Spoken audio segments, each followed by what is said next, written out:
ইতিমধ্যেই যে প্রাক্তন বাংলাদেশের বেশ কিছু সেনা কর্তা তারা একটি মিছিল করলেন এবং একেবারে 4 দিন সময়সীমা বেঁধে দিলেন যে 4 দিনের মধ্যে তারা কলকাতা দখল করে নেবেন। কি বলবেন?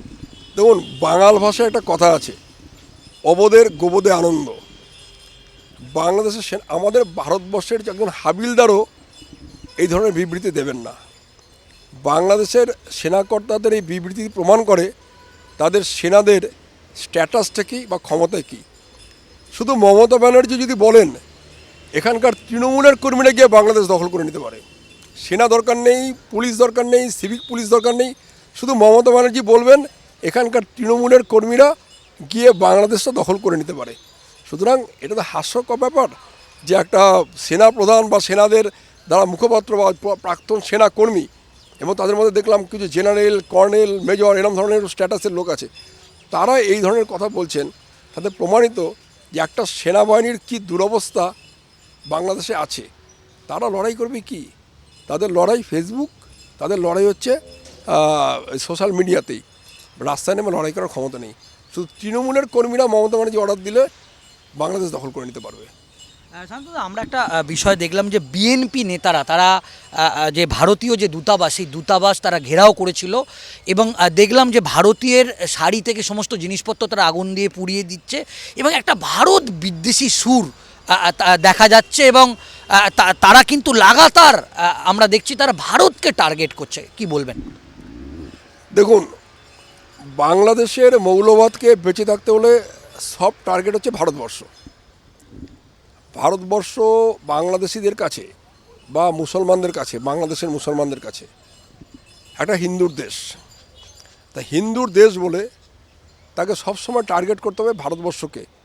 কারণ বাংলাদেশের মৌলবাদকে মানে বাঁচিয়ে রাখতে হলে এই ভারতবর্ষ বিরোধী একটা সুর, এই ভারতবর্ষ বিরোধী একটা সেন্টিমেন্টকে সবসময় জাগিয়ে রাখতে হবে।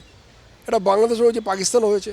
আমরা দেখেছি পাকিস্তানে ভুট্টোর কথা, 1000 বছর লড়াই করব, খাবো না, না খেয়ে পেটে গামছা বেঁধে আমরা 1000 বছর লড়াই করব বাংলাদেশের এই ভারতবর্ষের সাথে, কাশ্মীর ছিনিয়ে নেব। এটা স্বাভাবিক। যারা যাদের কিছু করবার ক্ষমতা নেই তারা এই জিনিসগুলো করবে, এটা স্বাভাবিকতা। আর এটা না করলে তারা বাংলাদেশের রাজনীতিতে অপাঙ্ক্ত হয়ে যাবে। বাংলাদেশের রাজনীতির মূল ভিত্তি হচ্ছে হিন্দু বাঙালি বিরোধিতা এবং ভারত বিরোধিতা, সেটাই ওরা করছে।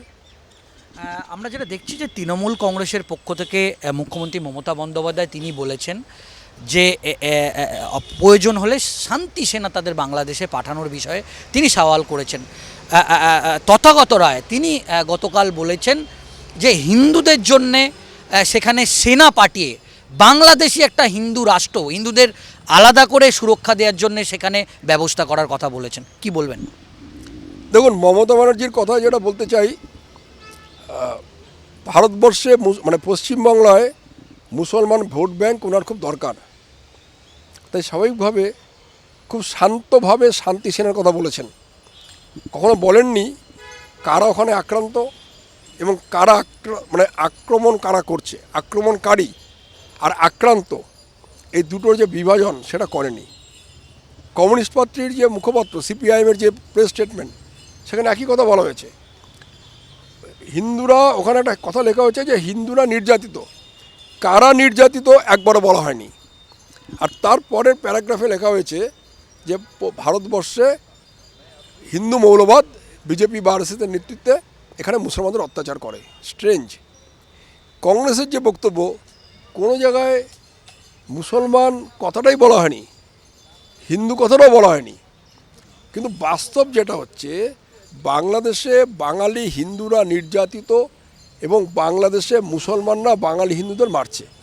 এর ভেতরে কোনো লাখঢাক গুড়গুড় নেই, এর ভেতরে কোনো রকম ক্ল্যারিফিকেশনের দরকার নেই। এটা বাস্তব, এটা বাস্তবতা যে বাংলাদেশের হিন্দুদের মুসলমানরা মারছে। এই কথাটা পরিষ্কার করে এখানে কেউ বলতে চাইছেন না বা বলতে পারছেন না। তথাগতবাবুর ব্যাপারে আমি কিছু বলতে চাই না, কিন্তু যেটা উনি বলছেন এটা হয়তো ইমোশনাল কথাবার্তা, এটা সহজ নয় এত সহজে। বাংলাদেশের সমস্যা বাংলাদেশের হিন্দুদেরই করতে হবে। দরকার হলে ওখানে ওদের লড়াই করতে হবে, অস্ত্রের লড়াই করতে হবে। বাংলাদেশের এটা দুর্ভাগ্য যে 70 বছর 75 বছর ধরে পাকিস্তানের আমল বা পরবর্তীকালে বাংলাদেশের আমলে হিন্দুরা এত অত্যাচারিত হওয়ার পরও ওরা দাঁড়িয়ে ঘুরে ওখানে সশস্ত্র বিপ্লব করতে পারেনি, সশস্ত্র আক্রমণ করতে পারেনি। এটা বাঙালির দুর্ভাগ্য, বাংলাদেশের হিন্দুদের দুর্ভাগ্য। ওখানে যদি বাংলাদেশের হিন্দুদের বেঁচে থাকতে হয়, ওদের টেরোরিস্ট তৈরি করতে হবে, লড়াই করতে হবে সামনে সামনে, সমানে সমানে, চোখে চোখ রেখে। বাইরে থেকে কিছু করতে পারবে না। শান্তদা, বাংলাদেশে হিন্দুদের ওপর যে লাগাতার যে ঘটনা আমরা দেখছি, আক্রমণের ঘটনা, বাড়ি ঘরদোর ভাঙচুরের ঘটনা, এই রাজ্যের হিন্দুরা কতটা সুরক্ষিত যদি আপনি একটু বলেন? পশ্চিমবাংলায় হিন্দুরা যে সুরক্ষিত নয়, দুটো ঘটনা জাস্ট রিসেন্ট। দুর্গাপুজোতে শ্যামপুর, হাওড়া আমতার শ্যামপুরে আল্লাহর ছবি কেউ এঁকেছিলেন, আঁকতেই পারে।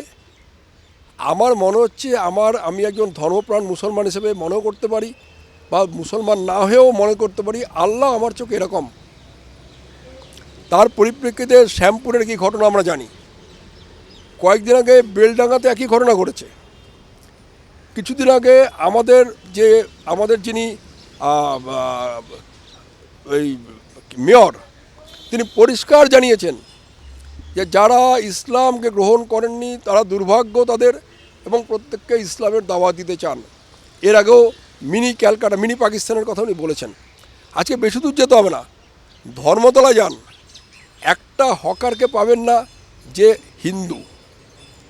Garden Reach, Watgunge, Park Street, Park Circus, Tiljala, একের পর এক ইললিগাল বাড়ি হচ্ছে।